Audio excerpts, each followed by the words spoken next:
मेरे प्यारे भाइयों नमस्कार। आज हम टेंथ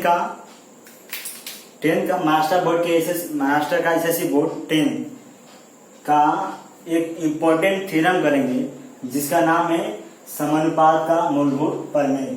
समानुपात का मूलभूत प्रमेय। पाठ का नाम है त्रिभुज की समरूपता।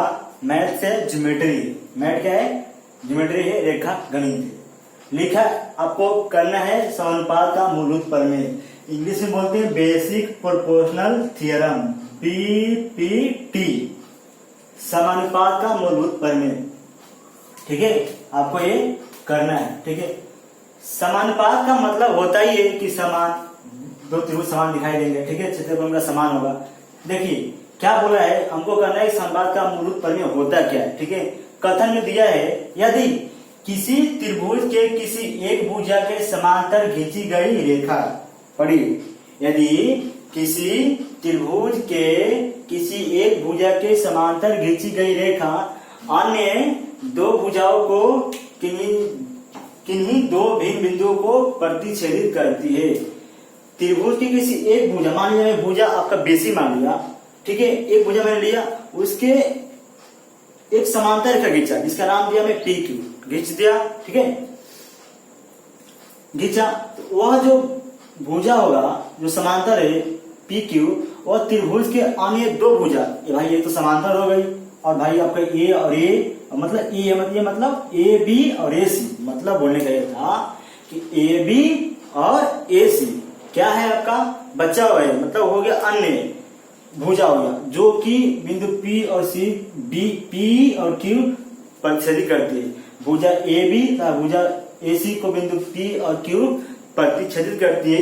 इस तरह करती है, क्या करती है? इस तरह करती है कि ए पी बी के आपका एक रखिए और ए क्यू सी बी के आपका एक रखिए। ठीक है, तो वह रेख अन्य दो भुजाओं को समानुपात में विभाजित करती है। मतलब अगर ये जो भुजा इसकी समांतर है तो ये जो है ना त्रिभुज आपको दो भाग में इक्वल भाग में बांट देगी। मतलब इक्वल भाग मतलब अनुपात में बांटेगी। मतलब अनुपात हो जाता है, क्या होता है आपको, अगर मान लीजिए ए एक बटे, आपको मान लीजिए ए एक बटे दो है, इसको मैं किसी नंबर से गुना करता हूँ, ठीक है, 5 से, तो क्या हो जाएगा आपका ये 5, ये क्या हो जाएगा आपका 10।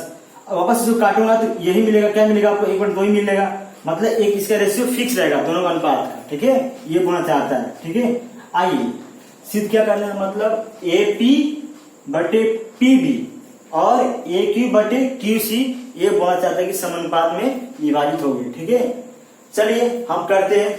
हाँ समझेगा, अच्छे समझेगा, वो करते रहिए जैसे से करेगा। बोला, हाँ बोला क्या, वो समानुपात में विभाजित करती है। मतलब जितना ए पी बटे पी बी और ए क्यू बटे क्यू सी, राइट। चलिए हम 10 लिखते हैं। प्रमेय है, सिद्ध करना है, इंपॉर्टेंट प्रमेय है, एग्जाम में अक्सर ये पूछा जाता है। जैसा हम लिख रहे हैं वैसे लिखा है आपको। ये हाँ ये 4 मार्क्स का है, ये 4 मार्क्स में आते हैं अक्सर एग्जाम में, प्रीलियम में, सेमेस्टर में पूछा जाता है। ठीक है, चलिए हम करते हैं। त्रिभुज ए बी सी में, त्रिभुज ए बी 10 लिखते हैं हम। त्रिभुज ए बी सी में क्या दिया था, पी क्यू समांतर बी सी ना, अब बिंदु पी और क्यू भुजा ए बी और ए क्यू ए सी को बिंदु पी और क्यू पर प्रतिच्छेदित करती है। इस तरह की ए पी बी एक रखिए जो मैंने लिखा है यहाँ पर, और ए क्यू सी बी वो भी एक रखिए। ठीक है, साथ ये क्या करना है हमको कि ए पी बटे पी बी, राइट, और ए क्यू बटे क्यू सी। ठीक है, अभी उसके बाद साथ ही बात क्या लिखते हैं, एक रचना करता हूँ। क्या करता हूँ, एक रचना, इसको मैं मिलाता हूं। ठीक है, ठीक है, पीसी को मिला, एक पीसी खींचा और एक बी क्यू खींचा, रचना किया मैं। ठीक है, अब करते हैं उपपत्ति। क्या करते हैं, देखिए त्रिभुज, कौन सा त्रिभुज, Q A Q P A, मैं इस छोटे त्रिभुज को और ये त्रिभुज को, ये वाले पी क्यू बी को जो यहाँ बनाया हूं, मैं इसको निकाल लेता हूँ। ये जो पार्ट है ये निकाल देता हूँ। ठीक है, ये वाला पार्ट, इतना पार्ट मैं निकाल देता हूँ तो मेरा ये ऊपर का पार्ट बचेगा जो डायग्राम ऐसे बना हो। देखिए ये त्रिभुज एक और ये पूरा त्रिभुज। ठीक है, ये पूरा त्रिभुज, देखिए ये जो होगा आपका क्यू क्या होगा, सामान्य बिंदु हो जाएगा ना, क्यू क्या हो जाएगा, सामान्य बिंदु हो जाएगा, और ना ईस्ट हो जाएगा। देखिए क्यू क्या सामान्य बिंदु हो गया, और ए पी बी ऐसा है, ए पी बी मतलब ए बी पर ये ऐसा है, ठीक है। मैं इसको काट कर यहाँ लिख दिया। अब इस त्रिभुज को देखिए, वहां थोड़ा समझने में दिक्कत होगी, इसलिए मैंने इसको निकाल कर यहाँ रख दिया। वही डायग्राम बनाया, देखिए क्यू यहाँ लिखा, ए यहाँ लिखा, पी यहाँ लिखा, बी, ठीक है। इसको निकाल दिया नीचे वाला पार्ट को। अब इसको देखिए, क्यू आपका सामान्य बिंदु है, राइट। अगर सामान्य बिंदु है किसी त्रिभुज की ना, तो ये आपका निम्न कोण त्रिभुज दिख रहा है, ठीक है। इसकी ऊंचाई अंदर होगी, निम्न त्रिभुज की ऊंचाई अंदर होती है। ये आपका अधिक कोण दिख रहा है, इसका ऊंचाई बाहर होगी, ये अधिक कोण है ना, ये आपका अधिक कोण है, इसकी ऊंचाई कहाँ हो जाएगी, बाहर हो जाएगी। क्या हो जाएगी, बाहर। अगर मैं इसका ऊंचाई लेता हूँ, दोनों त्रिभुज की ऊंचाई सेम ही होगी, मतलब क्या है, ये समान ऊंचाई वाले त्रिभुज है, ठीक है। समान ऊंचाई वाले त्रिभुज है, ठीक है, समान ऊंचाई वाले त्रिभुज है। इतना पहले हम लिख लेते हैं, ठीक है। त्रिभुज क्यू पी ए में, त्रिभुज क्यू पी ए तथा त्रिभुज क्यू पी बी में का सामान्य शीर्ष बिंदु क्यू है। इस त्रिभुज का सामान्य शीर्ष बिंदु क्या है, क्यू है, जो मैंने लिख दिया, ठीक है। तथा इनका आधार एपी और पीबी यह रेख एक ही भुजा पर स्थित है। भाई इस त्रिभुज का आधार क्या है, एपी, और इस त्रिभुज का, बड़े त्रिभुज का आधार क्या है, पीबी, जो भुजा एपी पर स्थित है, ठीक है। इनकी ऊंचाई समान हो गई, तो जो इनका क्षेत्रफल, दोनों त्रिभुज के क्षेत्रफल का अनुपात होगा, क्या होगा, उनके संगत आधार के अनुपात के बराबर होता है, ये आप जानते हैं। तो मैंने वही लिख दिया। अतः यह समान ऊंचाई वाला त्रिभुज हो गया, इसलिए त्रिभुज क्यू पी ए का क्षेत्रफल बटे त्रिभुज क्यू पी ए का क्षेत्रफल बराबर एपी बटे पीबी, एपी बटे पीबी। रीजन क्या दूंगा, समान ऊंचाई वाले त्रिभुज, समझे ना, यहाँ ऊंचाई क्या समान है, ठीक है। इसको मैं देता हूँ समीकरण नंबर एक। इसको क्या दे दिया मैं, समीकरण नंबर, इसको एक लिख दिया।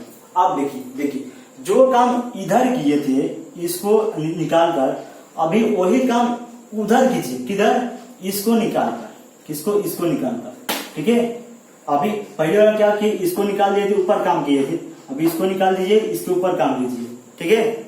देखिए जब इसको निकाल देंगे तो आपको जो बिंदु P हो जाएगा, देखिए P A Q C ऐसा है, इस त्रिभुज और इस त्रिभुज में P क्या है आपका, शीर्ष बिंदु हो जाएगा। देखिए वो डायग्राम निकाल कर मैं इधर बनाया हूं, P A Q C आगे यहाँ पर, और वहां छोड़ दीजिए, यहाँ आइए, यहाँ समझिए, निकाल दिया मैं। अब एग्जाम ऐसे बनाइए, बिना मार्क्स मिलेगा, ठीक है, इम्तिमान से बनाइएगा, ठीक है। अब देखिए बिंदु P क्या है आपका, शीर्ष बिंदु है, त्रिभुज PQA और त्रिभुज PQC में अगर मैं इसका ऊंचाई ड्रॉ करता हूं, समझिए इसकी ऊंचाई ड्रॉ कर दिया, ठीक है। तो PQA की ऊंचाई यही होगी जो यहाँ आने वाली है, और ये अधिकोण त्रिभुज है, कौन सा, PQC। अधिकोण त्रिभुज की ऊंचाई कहाँ होती है, अब जानते हैं कहाँ होती है, बताइए, बाहर होती है। कहाँ होती है, बाहर होती है, ठीक है। मतलब दोनों त्रिभुज की ऊंचाई क्या हो जा रही है आपकी, समान हो जा रही है, राइट। क्या हो जा रही है, समान हो जा रही है ना, मतलब दोनों त्रिभुज क्या हो गए, समान ऊंचाई वाले त्रिभुज हो गए।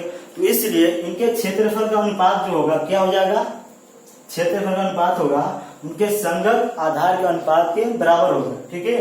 तो मैंने यहाँ लिखा हूं मैं इसी तरह, त्रिभुज PQA तथा त्रिभुज PQC में इनका सामान्य बिंदु शीर्ष बिंदु P है, शीर्ष बिंदु P है, तथा इनका आधार, इस त्रिभुज का आधार क्या है, AQ, और बड़े त्रिभुज का आधार क्या है, नहीं सॉरी, इस त्रिभुज का आधार क्या है, अधिकोण त्रिभुज का PQC का आधार क्या है, QC। AQ और QC, AQ इसका आधार है और QC इसका आधार है, दोनों किस पे स्थित है, दोनों AC पर आते हैं, स्थिर है ना। मैंने वही लिख दिया, इनका आधार AQ QC या भुजा AC और पर स्थित है, इसलिए त्रिभुज, इस त्रिभुज क्षेत्रफल बटे इस त्रिभुज का क्षेत्रफल लिखा, बराबर क्या होगा, इनके आधार का अनुपात के बराबर होगा। तो AQ बटे QC लिख दिया, क्या लिखा, AQ बटे QC। रीजन क्या दिया, यहाँ पर समान ऊंचाई वाले त्रिभुज, ठीक है। इसको दे दिया मैं इक्वेशन नंबर 2, क्या दिया इसको, इक्वेशन नंबर, समीकरण नंबर 3 2। अब इसको आप लिख लीजिए, समझे होंगे। अभी इसके बाद जाएंगे आगे और है करते, इसको आप लिख लीजिए।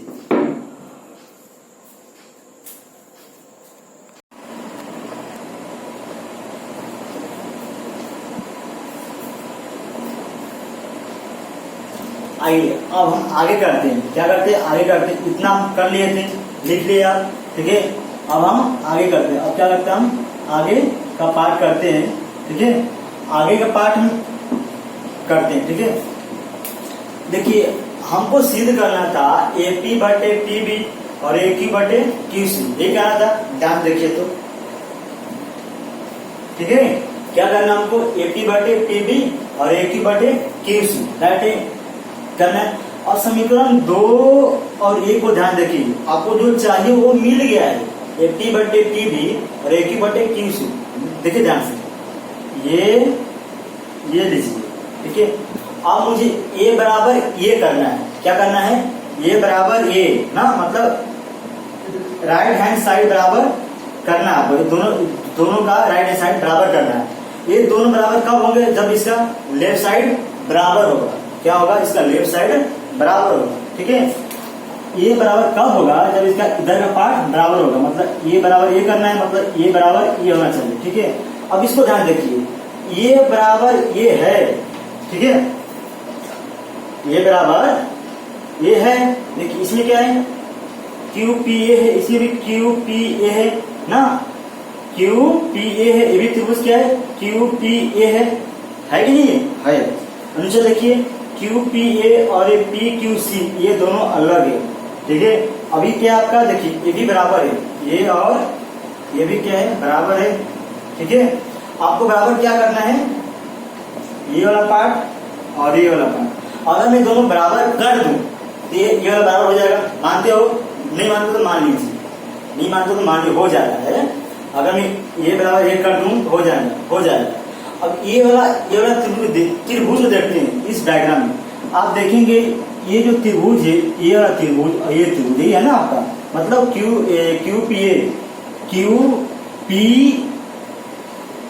QP इधर आपका डायग्राम मिट गया क्या, इधर ये था, इधर नाम क्या आएगा आपका QPB, इधर थोड़ा मैं राउंड कर दिया हूँ, ये इधर क्या आएगा आपका QPB, इसको आप थोड़ा करेक्ट कर लीजिए, ठीक है। हाँ बाकी वाला PQC, ठीक है। अब त्रिभुज देखिए ये दोनों अलग अलग है, ये दोनों सेम था ना, QPA हमको ये और ये बराबर करना है, और ये और बराबर ये किधर त्रिभुज है, ये और ये त्रिभुज, दोनों त्रिभुज, ठीक है। देखिए ये त्रिभुज ना, ये वाला त्रिभुज ना, और ये वाला त्रिभुज, देखिए ना, इनका जो आधार है दोनों का क्या है, BC है ना, और ऊंचाई क्या है, कहीं ऊंचाई हो जाएगी, मतलब ऊंचाई इधर हो जाएगी, इसकी ऊंचाई इधर हो जाएगी, ठीक है। लेकिन इनकी ऊंचाई क्या होगी, ये और ये PQ समांतर BC के, PQ समांतर BC के, इनकी ऊंचाई क्या हो जाएगी, ऊंचाई समान हो जाएगी। क्यों, क्योंकि दो समांतर रेखाओं के बीच की दूरी क्या होती है, समान होती है, आधार भी तो समान है, BC है, मतलब दोनों क्या है त्रिभुज, यहाँ लिखा त्रिभुज QPA। यहाँ भी आपका आ जाएगा B आ जाएगा, क्या आ जाएगा आपका B आएगा, क्या आएगा आपका B। त्रिभुज QPB तथा त्रिभुज PQC समान आधार तथा समान ऊंचाई वाले त्रिभुज, भाई इनकी भी त्रिभुज समान ही होगी ना। अगर दो त्रिभुज समान ऊंचाई और समान आधार त्रिभुज होते हैं, उनका क्षेत्रफल क्या होता है, बराबर होता है। क्या होता है उनका क्षेत्रफल, बराबर, जो मैंने लिख दिया, ठीक है। अब इसको दिया समीकरण 3। आप अब समीकरण 1 और 3 को देखिए, इसको देखेंगे 1 और 3 को देखिए। अगर एक QPB है, QPB में इसके जगह पर, ठीक है, QP बराबर हो जाएगा आपका PQC। समीकरण में बोला आपको 1 और 3 देखने के लिए, एक इधर है भाई, एक इधर है, 3 इधर है। देखिए QPB है, QPB है, मैं इसके जगह पर PQC लिख सकता हूँ, जरूर लिख सकता हूँ, क्या लिख सकता हूँ, PQC लिख सकता हूँ। तो मैं इसके जगह पर क्या लिख दिया, मैं PQC लिख दिया। समीकरण 1 और 3 से, समीकरण 1 और 3 से क्या किया, ये सब ऐसे लिखा, इसको हटा दिया, इसके बदले क्या लिखा, PQC लिखा, लिख दिया, बराबर का बराबर कर दिया। अब आप देखिए, इसको देखेंगे समीकरण, इसको देखिए समीकरण नंबर 4, समीकरण 4 और 2 को देखिए, 4 और 2 को ध्यान से जब देखेंगे आप, तो ये वाला पार्ट बराबर है, क्या है, बराबर है। जब ए वाला पार्ट बराबर हो जाएगा तो ए और ए क्या होगा आपका, वो भी बराबर हो जाएगा। देखिए ध्यान से है कि P Q A P Q A P Q C दोनों क्षेत्र बराबर है, इसका ये भी पार्ट क्या हो जाएगा, बराबर हो जाएगा। तो इसलिए समीकरण कहां से, 2 और 4 से, 2 और 4 से AP बटे PB बराबर हो जाएगा आपका AQ, इसका बराबर क्या, AP बटे PB ना, और इसका बराबर क्या है, AQ बटे QC। आपको यही क्या करना था, साथ एक करना था ना। देखिए ध्यान से, जो आ गया आपका QC में, QC साथ हो गया, हाँ हो गया कि नहीं हो गया, समझिए इसको लिखिए, एक बार में समझ नहीं आएगा, बार बार देखिए इसको, वीडियो रिवाइंड कीजिए, ठीक है, समझिए, सब चीज बताऊंगा, इससे कुछ नहीं होगा। जो आपको नहीं समझ में आएगा सब आएगा, वीडियो बार बार देखिए। अगर कुछ नहीं समझ आता है, किसी की ऊंचाई, किसी का आधार, किसी की ऊंचाई और किसी का आधार, आप देखिए वीडियो वापस देखिए, समझिए, सब समझ आ जाए। Thank you.